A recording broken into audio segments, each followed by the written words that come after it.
Hey guys, it's Ryan from Ryan Anthony's Heating and Air Conditioning. Hey guys, it's Ryan from Ryan Anthony's Heating and Air Conditioning.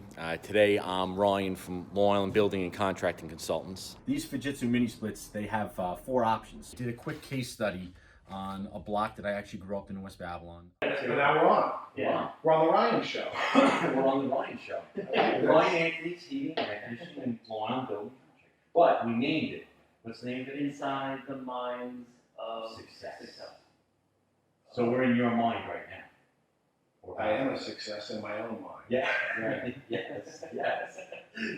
So, all right, I'll freeze that. Yeah.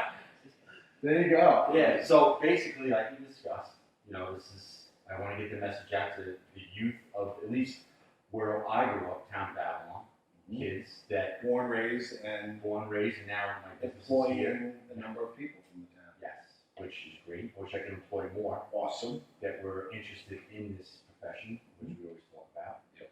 But like I said, the message I'm trying to get out is 40 hours a week of work isn't enough to get to that next level. That's part-time.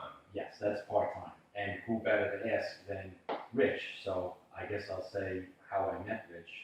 Originally, I met you when I was at South Bay Elementary School. I mean, it was like Now you're making me feel old. plant a tree day. Well, And first, Rich was there. This is Yeah. Rich Schaffer.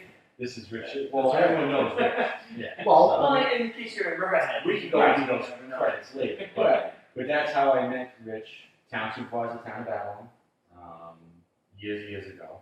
And then afterwards, later down the line, when I started my business, I would see him at the delis, either Justin's Deli or the North Babylon Deli, almost every morning at like 6 o'clock in the morning, which you don't think politicians get up that early. He does.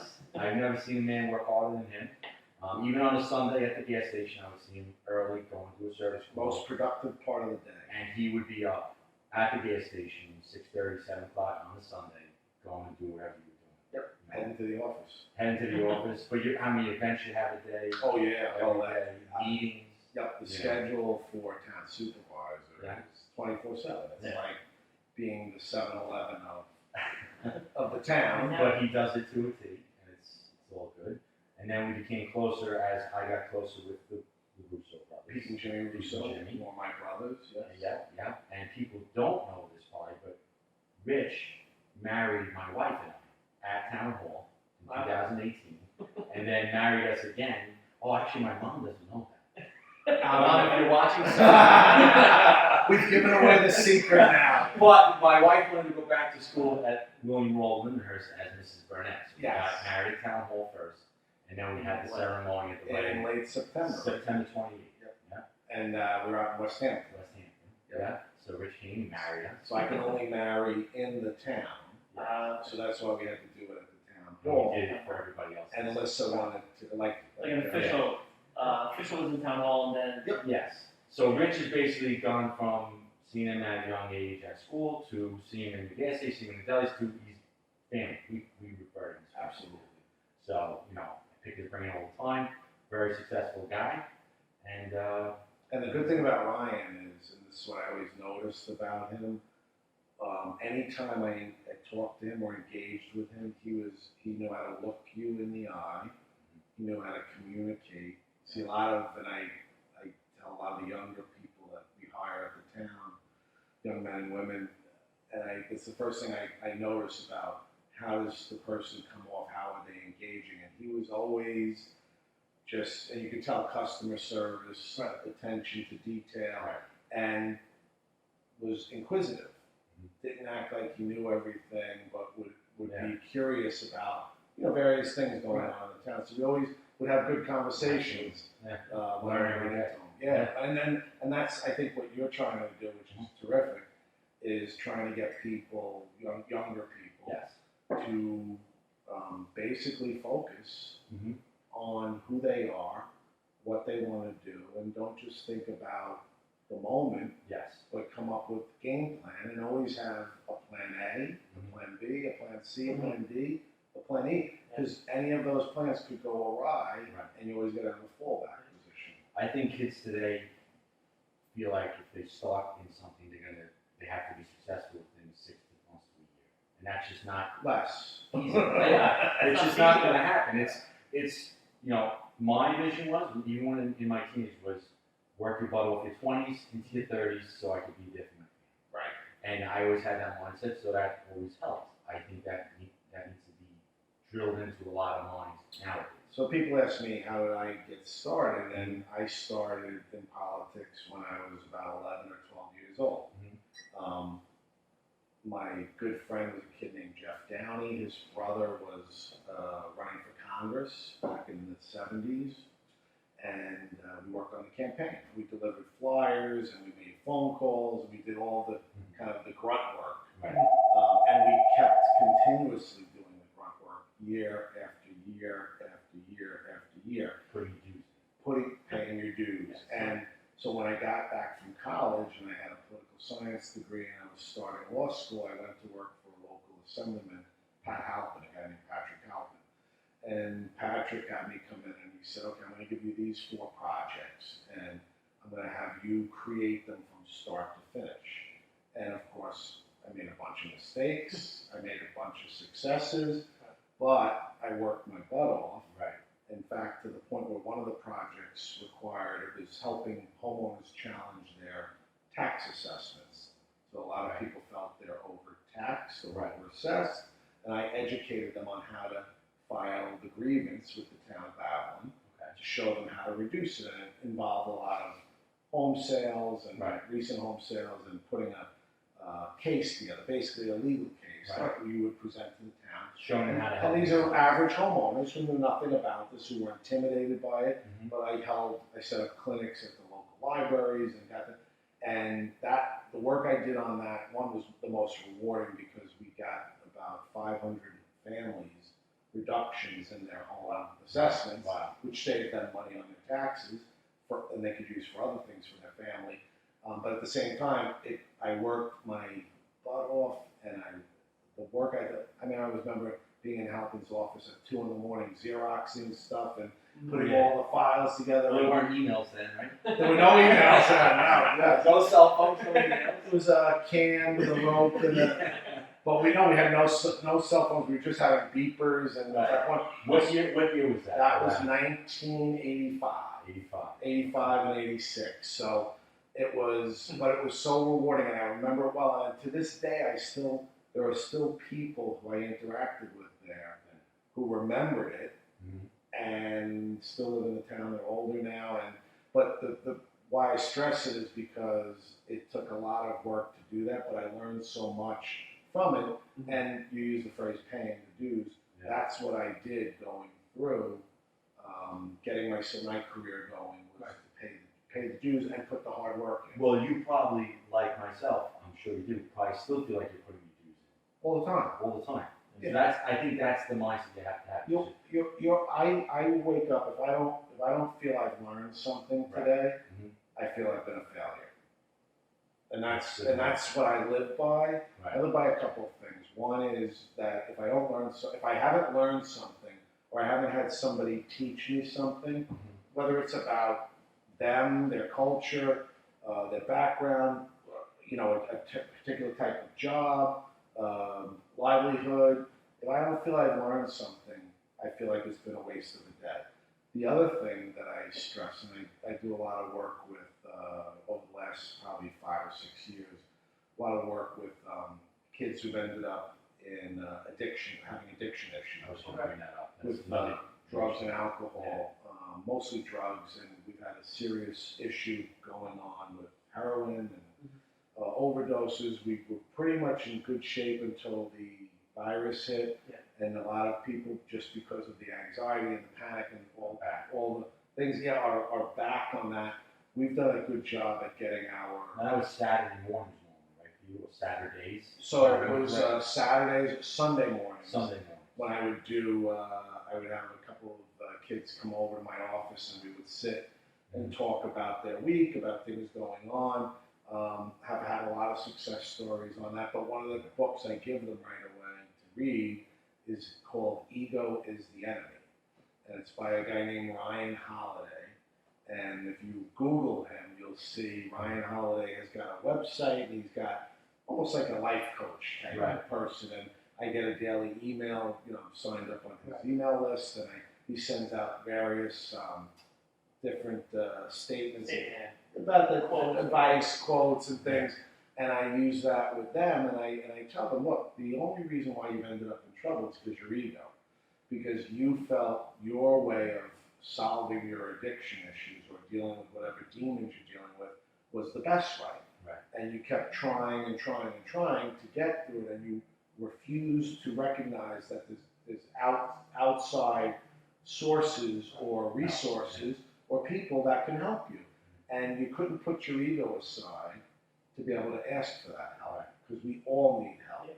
I've gone through a series of anxiety and panic issues over the years, whereby I desperately reached out to people, professionals and friends and colleagues, and asked them for help. And again, it's a humbling experience, but it's humbling in a positive way. I view it as a positive way, because again, I'm learning something about who I am, what I'm about, and how I can make myself better. And so I give them the book, Ego is the Enemy. And what it's about is, it's about all sorts of famous, little stories about famous people who let their ego blow themselves up.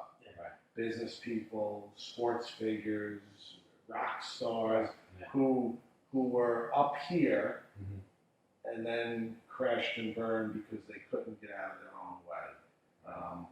Famous guy who owned a company who was making terrible decisions and wouldn't accept input, and yet those terrible decisions crashed and burned the company. And it's about recognizing that your ego is not your friend, and you need to figure out how to master your ego, so that your ego doesn't control you, you control your ego.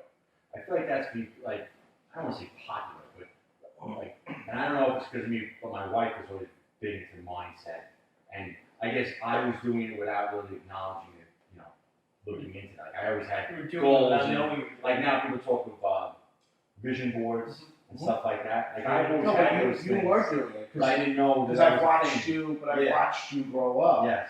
And as I've said over the years, I've always remembered the conversations that we've had. I've always said to myself, not everything specific, but I've said to myself, this kid's got something on the ball, and he's going to be a success. So I first met you and a kid In a great van. in a gray van, right, the original, Yeah. and you're out there humping around and doing, putting boilers in and doing everything. And again, you worked your butt off, and you weren't afraid to. You weren't going to ask anybody else to do something that you weren't going to do. Yes. And so through the years, and now when I'm so proud to see Ryan Anthony's, installation division, and I mean, now we have divisions. Now we don't need a truck. Yeah, and now we have a new company. That construction company. that you're doing well in, and so it's so great to see. Yeah. But it all goes back to who you surround yourself with. Oh, So I surround myself with people like Rich, people like you, many, people that we're going to have on here. And that's, if you want a future, what's the guy say? I think it's Dan Penny. Show me your friends and I'll show you your future. Oh, yeah. Oh, absolutely. You want to be surrounded yourself. Huge, so. So one of the kids, and this kid's a great success story. He's been clean now over 3 years now, probably 3 years and a couple months. And this kid went from total terror, terrorizing the greater North Babylon, West Babylon area, to 180. Just bought a house, good job, clean, nice girlfriend, probably get married shortly. But he always said, he goes, and I said, yeah, you tortured us for like 9 or 10 years. I'm good friends with his father. And I said, and I've known him since he was born. And I said, you tortured us for 9 or 10 years. And I would always say to you, because of who you're hanging out with and who you're involved with. And now he's got a completely new group of friends. He's a volunteer fireman, back with some of his old friends from back in the day when he was in high school. And he always says to me, he goes, you always told me that, I was going to become who I was hanging out with. And now he's preaching that to other kids, kids mid-20s, late 20s, but they're going to become the homeowners and the family and the coaches, the Little League coaches and the scoutmasters. And that's what we need, not everybody on drugs. Well, drugs and And then what's in it for me? Scammers. Yeah. Scammers. Yeah. Anybody who tells you that they become a success, either you've hit lotto, Mhm. or you had a rich grandfather or uncle Right. or aunt who left you a pot of money. Right. Anybody else has got to show you the tracks on their back Yes. and their, souls showing some wear and tear as to To get to where they are. where they got. Right. Right. Exactly. Now, are you finding in conversations with other business owners out of the heating and air conditioning world? Mhm. Like I talk to my accountant, and it's the same thing with people at the accounting firm. With Oh, sure. young kids. It's just it's something that needs to change. Mhm. And It's that's- you know what it is. It's got to be. Now we sound like our parents, or I never thought it would happen. but And they said one day when you get older, when you Yeah, get older, you you're understand. going to understand, right? Yeah. So yeah, and it's in anything. And look, it's. I'll give you an example. So you mentioned Pete Russo. Right. So Peter's son, little Peter, called me. He was in 11th grade at the time. He just graduated Binghamton University pre-med. But at the time, he says, Uncle Rich, I want to volunteer at a hospital. I want to start getting things on my resume. Great, Pete. Okay, and they live out in Bohemia. So I knew somebody at Brookhaven Hospital at the time. It was called Brookhaven Hospital. And I said, okay, go see this gentleman, and he'll interview you and set you up for a volunteer internship. Right. So he texts me, oh, that was tough. So I said, call me. I don't want to text back and Right. forth. He said, call me. Tell me how it went. So he calls me up. He said, yeah, that was tough. I said, well, what was tough about it? He said, well, he started asking me all these questions. And then there was silence. See, And I said, he is a great kid, that kid. Right, he's a And he's a whiz, you know. Right, from but what know, But I said Yeah. to him, I said, so, and did you think you were going to text him the answers?